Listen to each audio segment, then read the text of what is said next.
Le Gabon, une terre de richesse naturelle et de diversité culturelle, est au cœur d'une transformation remarquable.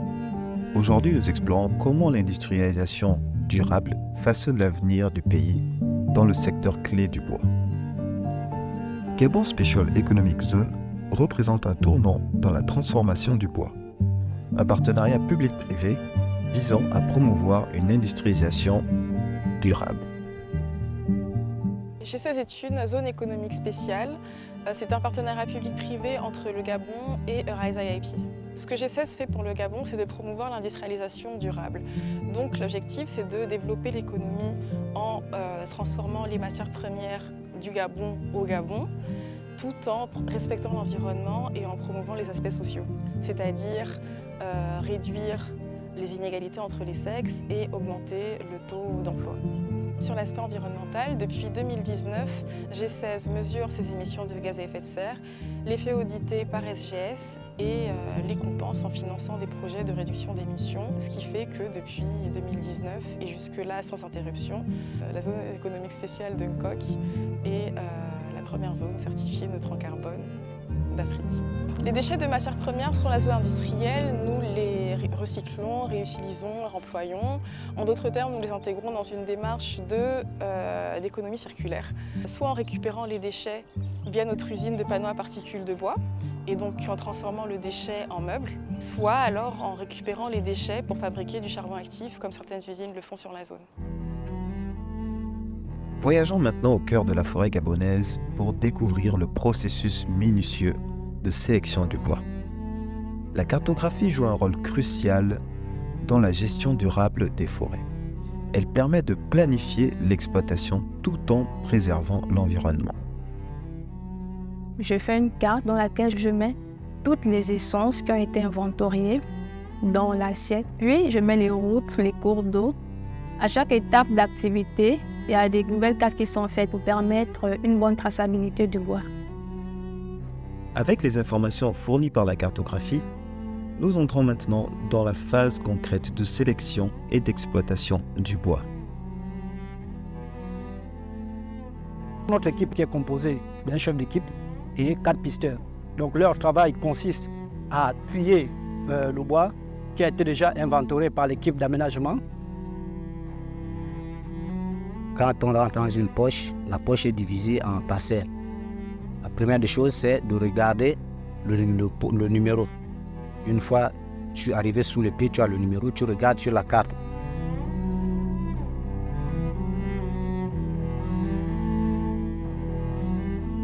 Parmi une dizaine des arbres, il y a un pied qui sera abattu tout à l'heure. Ce pied, n'est-ce pas, répond à un certain nombre de critères qui émanent de nos procédures, donc la qualité, des critères en matière de légalité sur le diamètre minimum requis pour être abattu. Donc à ce stade, le pied qui sera abattu, nous connaissons son identifiant, donc il pourra être tracé depuis la source où il a été abattu jusqu'à la destination finale où il sera transformé. Donc l'idée c'est vraiment d'orienter l'arbre vers la destination que l'abatteur juge que c'est la moins impactante sur l'environnement. L'industrialisation ne se limite pas à l'économie. Elle touche profondément les communautés locales. Ici, nous sommes au village Mourobo-Frala, la route de la France. C'est un village de peuples autochtones qui fait partie des 2 peuples autochtones qui ont été identifiés très proches de notre concession forestière sous l'aménagement durable. Ils n'ont pas directement une incidence avec nos activités de gestion, mais parce qu'ils sont en périphérie de notre concession, on a déjà commencé un travail initial de les identifier, d'avoir un dialogue courant et régulier avec eux, leur présenter nos activités de gestion, même si on va intervenir dans cette zone précisément dans une dizaine d'années. L'idée, c'est vraiment de préserver tous leurs intérêts qu'ils ont dans la forêt, les sites sacrés, les zones à valeur culturelle, économique, sociale particulière dans cette forêt. Et lorsque nous reviendrons dans quelques années pour l'exploitation, ces endroits-là seront, n'est-ce pas, exclus de toutes les opérations forestières.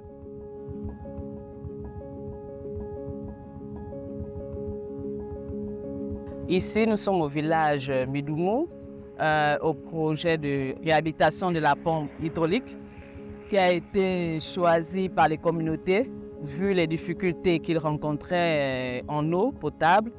Les communautés parcouraient des kilomètres pour avoir de l'eau potable. Donc, avec le Fonds de développement local et l'arrêté 105 qui a été mis en place pour les communautés locales sur la réalisation des projets, les communautés de Midoumo ont choisi comme projet la réhabilitation de cette pompe pour pouvoir avoir de l'eau potable.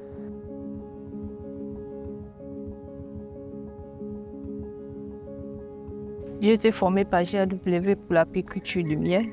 Ça se passe très bien et j'ai appris beaucoup de choses, comme comment le fabriquer, comment utiliser des choses pour mettre sur les caisses et quand la récolte du miel. Je compte le récolter et le vendre, fabriquer le sirop ou l'utiliser quand on est malade et faire aussi plein de choses avec. Dans les magasins comme Akiba, le bois gabonais prend vie sous forme de meubles, clôturant son voyage de la forêt au consommateur. Il y a eu un grand bouleversement au Gabon en 2010 lorsque le gouvernement a décidé d'interdire l'exportation des bois ronds. Donc à partir du moment où le gouvernement a pris cette décision, elle a eu un énorme impact sur la filière bois, parce qu'il a fallu que celle-ci s'adapte et qu'elle augmente sa capacité de production. Nous avons contribué à ce changement transformateur, nous, G16, qui sommes le fruit d'un partenariat public-privé entre le gouvernement gabonais et Arise, parce que nous sommes à l'initiative de la création de la zone économique spéciale. Nous avons cherché à attirer des investisseurs à l'intérieur de cette zone économique spéciale pour contribuer à l'augmentation de la capacité de transformation du bois au Gabon. Aujourd'hui, un tiers du bois exploité au Gabon est transformé à l'intérieur de la zone économique spéciale de Mkok.